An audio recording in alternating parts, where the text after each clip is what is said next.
The final explanations for aggression then come from the evolutionary perspective. And as with any evolutionary explanation, it suggests that the behaviours and the thinking that we currently have, we have because they had some sort of adaptive advantage back in our evolutionary past.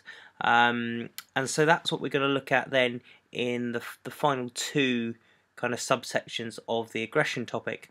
As you can see, we've gone through the social psychological approaches, social learning theory, de-individuation and institutional aggression, and then we've looked at some biological explanations including neurotransmitters and hormones, as well as if there's any genetic underpinning, and then it's those final 2 points. So first, in this video, we're going to look at the evolutionary explanation looking at infidelity and jealousy, and so this kind of looks at relationships, sexual relationships between men and women, and how that could potentially have led to aggressive behaviour.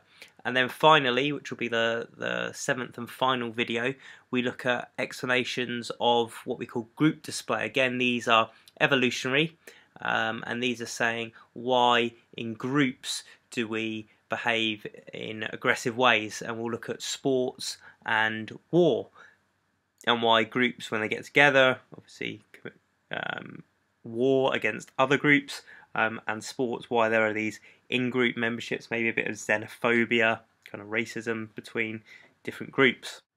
As I said then, the theory here suggests that we are aggressive because it served an evolutionary purpose. And next lesson we'll look at more group display, so that's war and sport.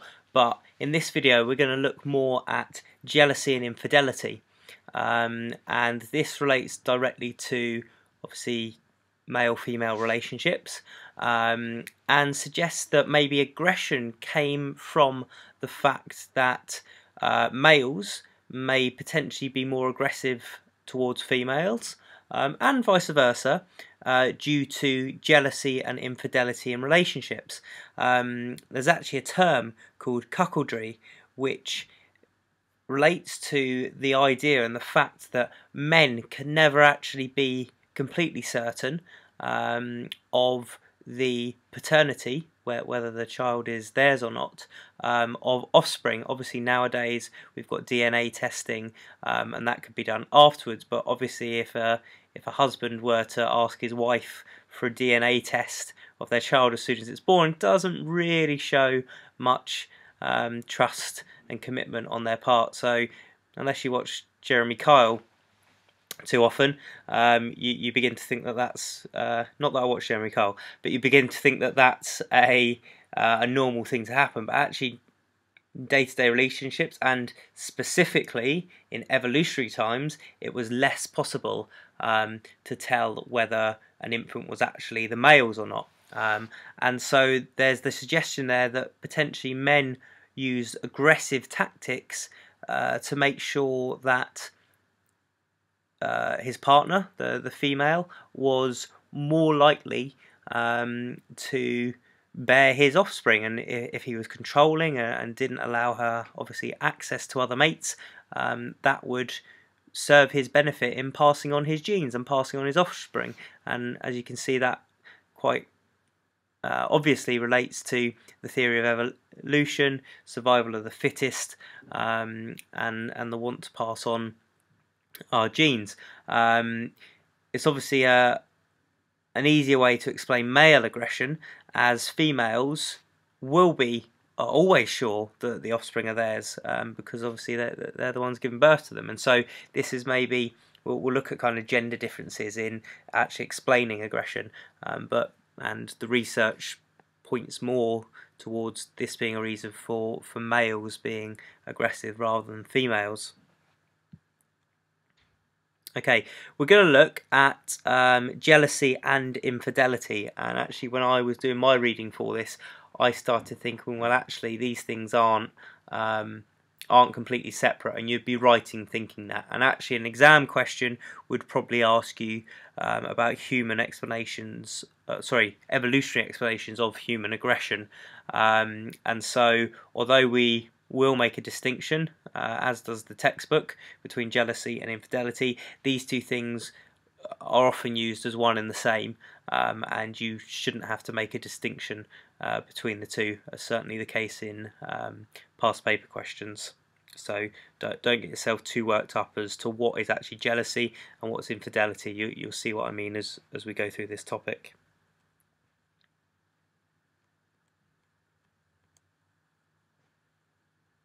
Okay, so this is what we were talking about. You need to have some sort of definition of this word cuckoldry, which is, I can't get my cursor up there.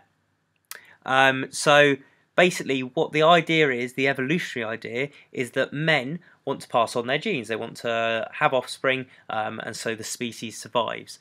And basically, if a man were to rear the child of another man, if his wife has been unfaithful, that would be a big waste on time and resources for him, and obviously you're helping the survival of someone else's genes and not your own. So that's a really big evolutionary risk, especially as we are talking evolutionary, where maybe it was resources were more scarce and it was harder to get simple things, maybe like shelter and food and water.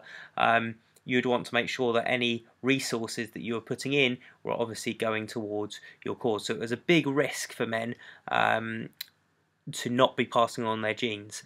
And so this is why the theory goes that maybe males would be more jealous of sexual infidelity. So if their female partner were to obviously have intercourse with another mate, and again, you need to know the term adultery. So that's, if someone's adulterous, it's when they have sex with an extramarital partner. So there's research to support this. So Daly and Wilson, hence little picture, the little diver, suggests that males who believe that this is a risk, so that they could actually succumb to cuckoldry, they would result in being very jealous. They would be vigilant against their partner and potentially violent towards them.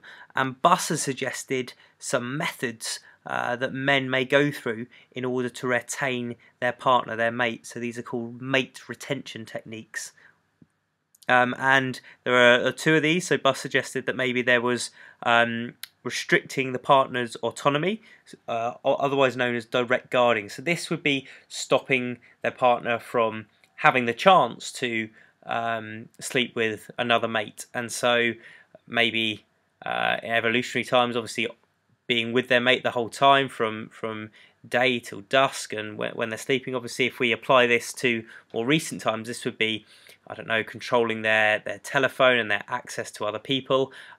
So they can't be autonomous, they can't be on their own, so there'd never be that opportunity for them to end up bearing someone else's offspring.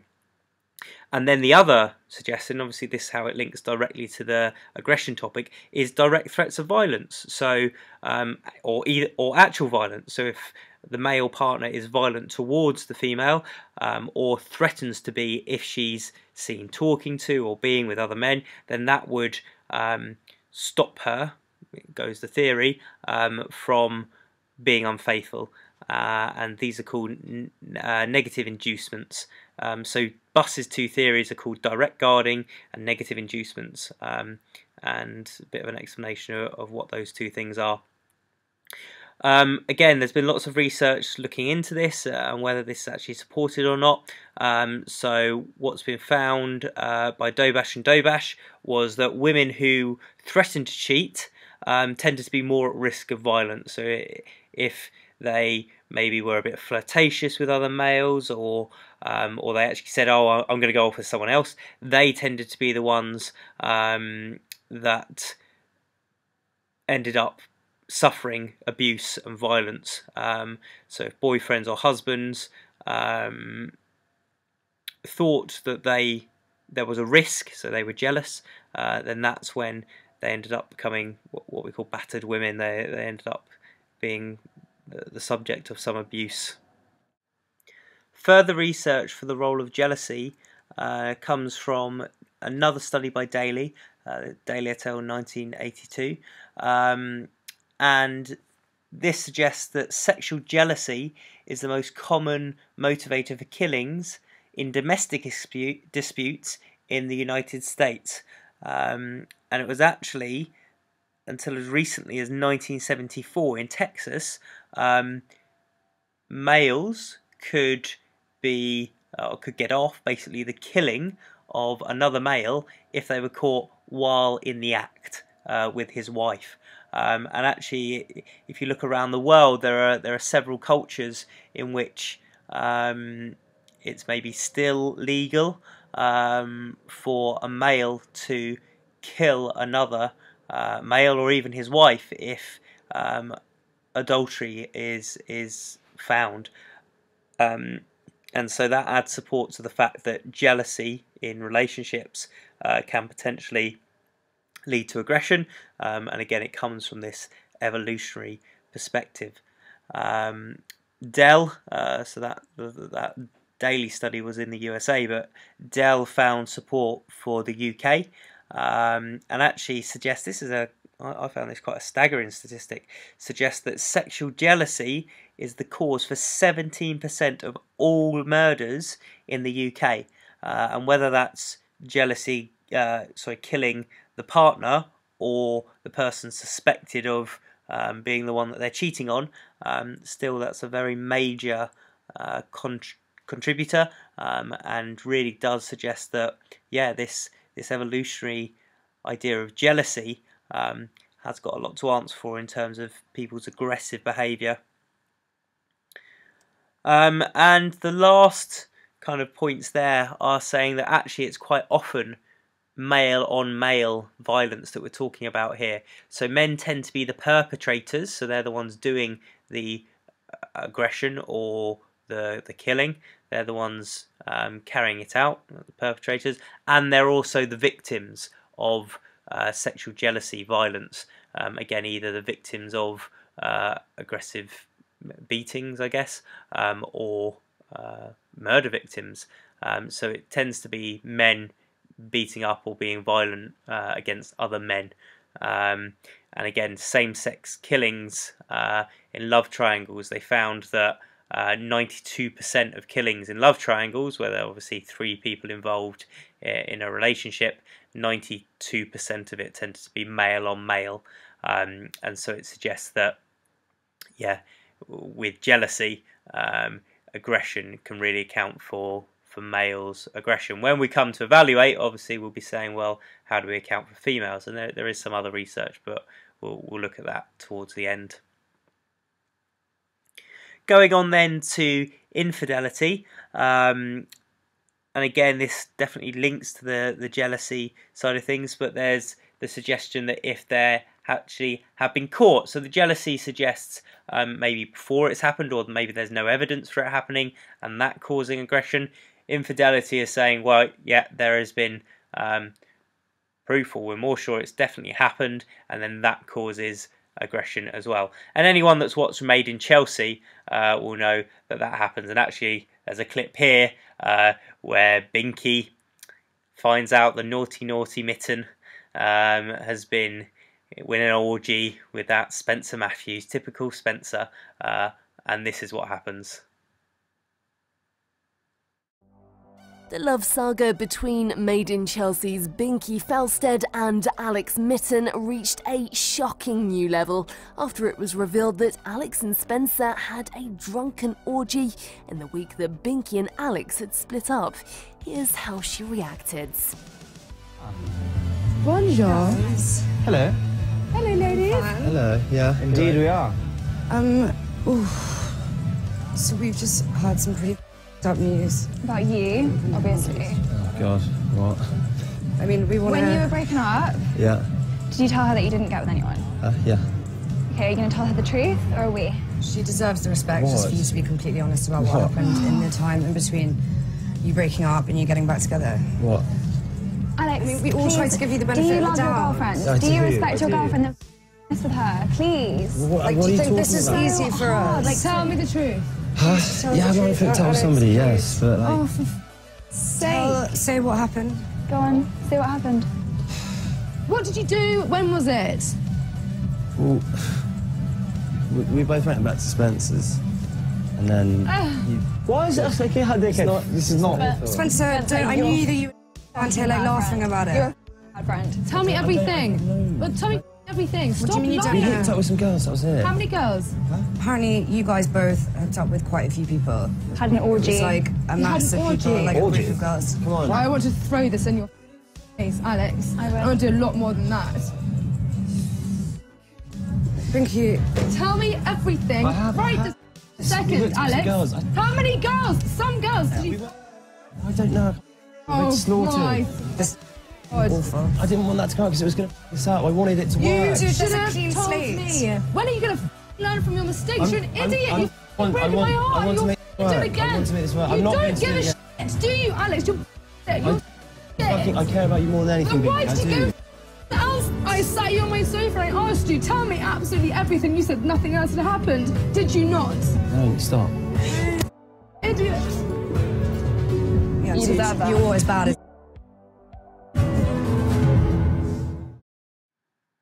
Go on, Binks. What a slap.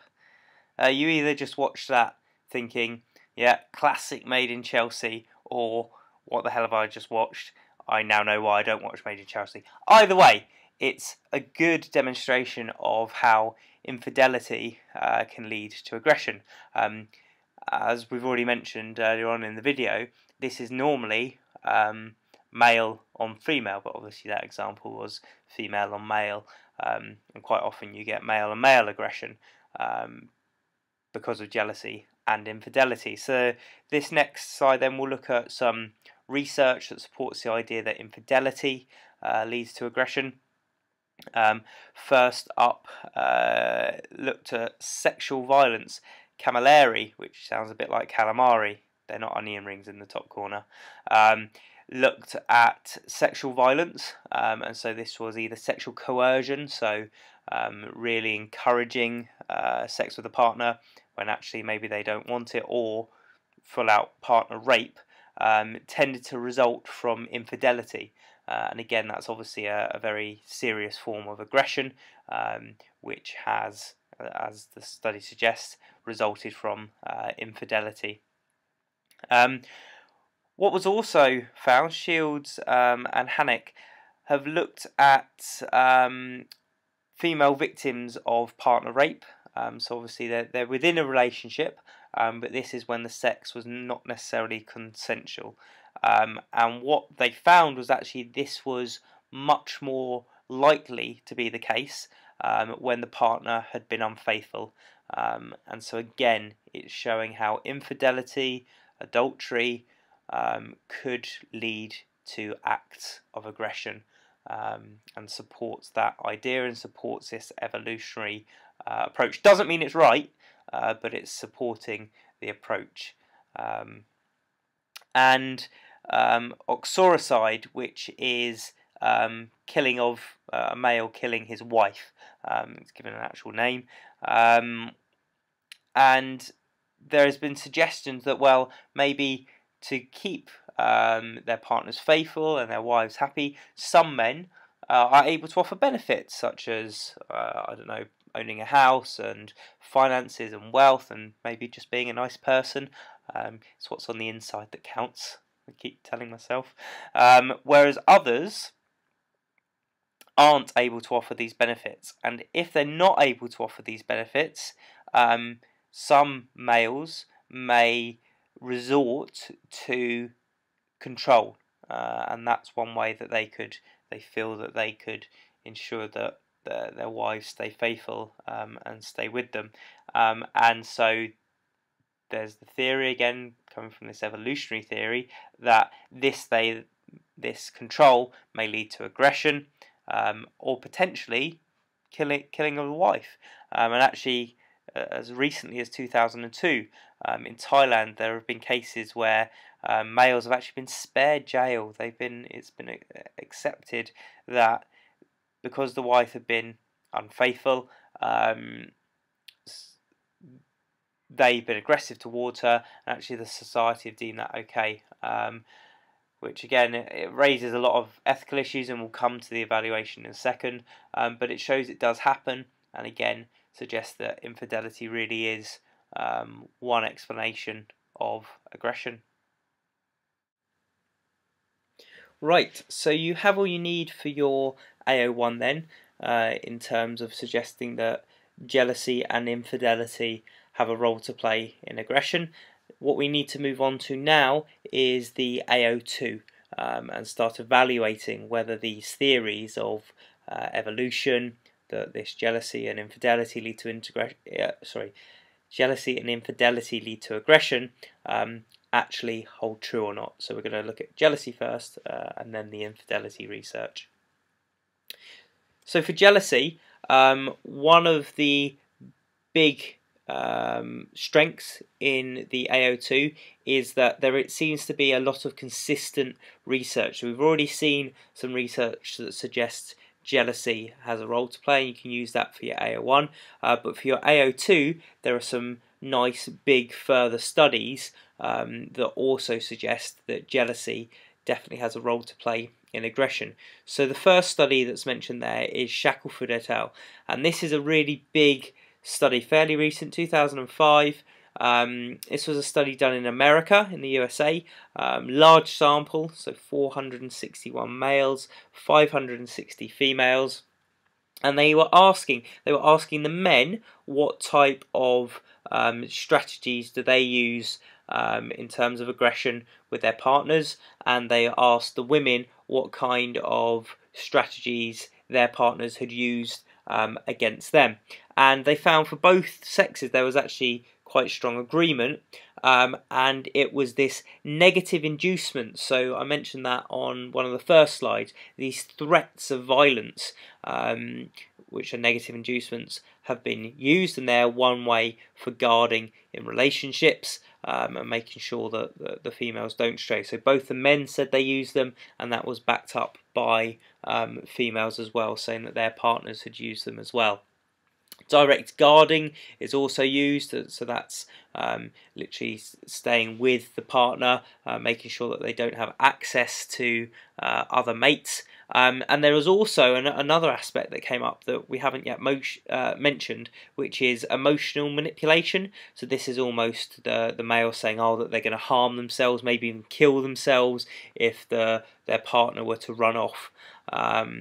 And so that's another method that males were seen to use in jealousy, and suggests again that these actions are leading to aggression, obviously, as they were all correlated. Buss and Shackelford again, we've seen these two researchers before, hence a picture of the bus, found that males who believed that their wives were going to be unfaithful in the next 12 months, and now we don't know what proof they had for that, whether it had been past experiences of that happening or the wives threatening to leave them. What they found though is that they looked at groups, and they found that the ones that thought that their wives were going to be unfaithful in the next 12 months, these were the ones that acted more aggressively. And so basically these females were punished for known or suspected infidelities, and so it's jealousy here because it's suspected infidelities, and that's what's actually leading to aggression. A bit of evaluation of that evaluation though, especially the Shackelford et al. It was a big survey research, and so obviously you've got social desirability bias in there. We don't know how accurate these results are because they're self-report data, and that you could actually use as IDA. There's potentially a bias in there, and biases count as IDA marks. Okay, other evaluations for the jealousy then, and again IDA is practical applications, and one of those are, well, if we know this about males' behaviour, maybe we can start reading the signs of male behaviour and hopefully maybe prevent some domestic abuse and domestic violence. So maybe we can see some early indicators if men start to control who their partners see and when they see them. Interventions can be made, and there are charities such as Relate that look at domestic violence and look at aggression between couples, and that's a practical application of this theory of aggression. As well as this, what we've got is physiological support. So obviously a lot of what we've been speaking about here is kind of support done in, as we said, surveys or experiments. But what Takahashi et al. Looked at was brain imaging. And what they did, they put men and women in brain scans, and they asked them to imagine hypothetical situations that their partner might be in. Now, I wouldn't like to do this study, but what they asked them to do was either imagine their partner being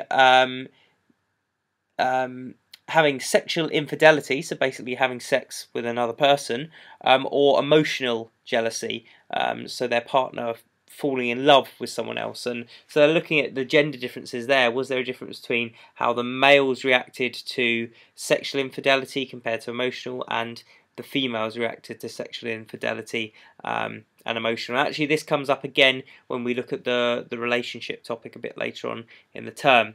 But what they found was that these brain scans showed that when the males were imagining sexual infidelity, their aggression areas in the brain, which is the amygdala and the hypothalamus, were more active than when they were imagining emotional infidelity, or when the women were imagining either sexual or emotional infidelity.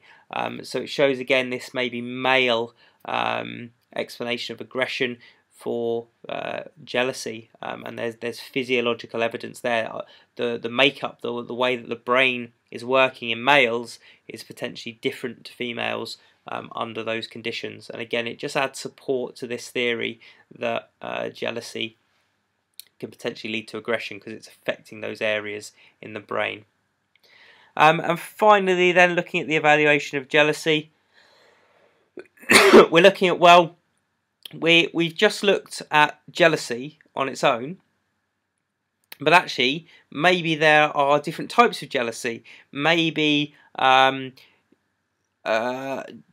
is different and aggression is different if the jealousy is whether the female, their partner, so a male's girlfriend or wife, is they're the ones that are actually pursuing another male, and so it's almost coming from them. Maybe the boyfriend or husband would react different than if actually they feel that their wife or girlfriend is being pursued by another male. So there are different types of jealousy there. Maybe the female is completely innocent, and so the male is going to react more jealous and more aggressive towards the other male, whereas if it's the partner actually being the one that's pursuing it, then there's a different interaction there, isn't there, between the jealousy and the aggression. And that's not actually taken account for in the research that we've looked at, and so this is a weakness of the theory of jealousy and aggression. And again, you know, the type of jealousy, there's a difference. That last Takahashi study maybe slightly touched on it, but there's a difference in whether the jealousy is directed towards intercourse, and actually obviously you would think that there might be more jealousy and stronger aggressive feelings if intercourse is involved compared to other types of jealousy, so maybe kissing. Again, the Takahashi study looked at love, but a lot of the research doesn't actually look at that, and so that definitely needs to be taken into account, and that's an AO2 point you can make. Last but by no means least is the evaluation of infidelity.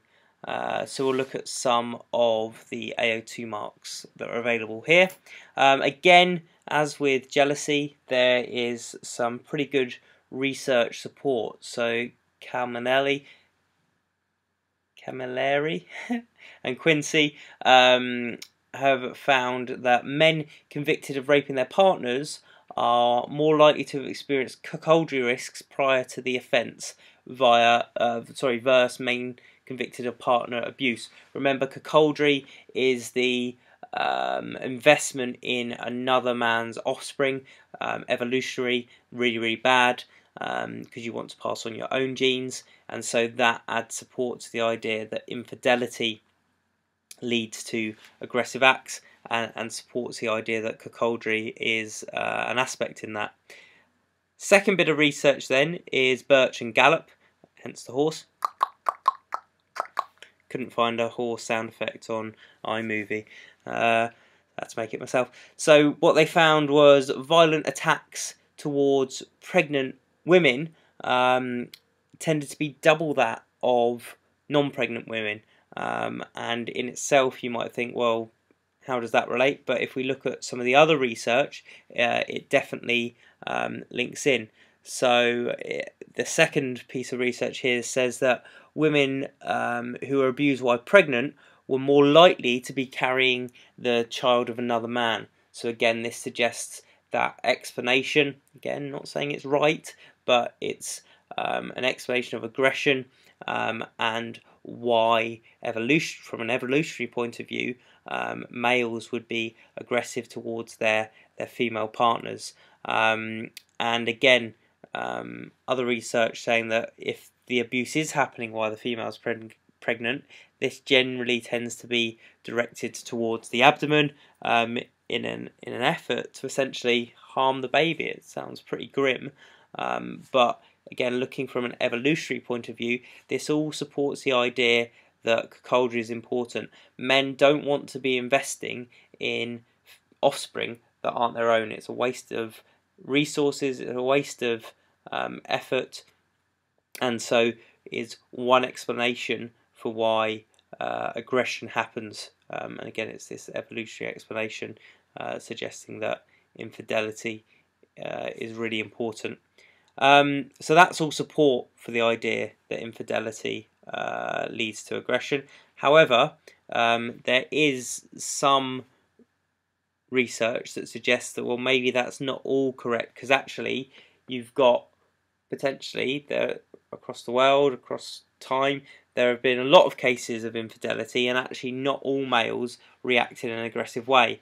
And if you're saying, well, evolutionarily we've been brought up to act aggressively to prevent cuckoldry, then all men should act the same. And actually that's not the case. You know, some men will engage in these mate retention strategies by acting aggressive and stopping their partner's actions. We've looked at other research that suggested that some men kill their wives.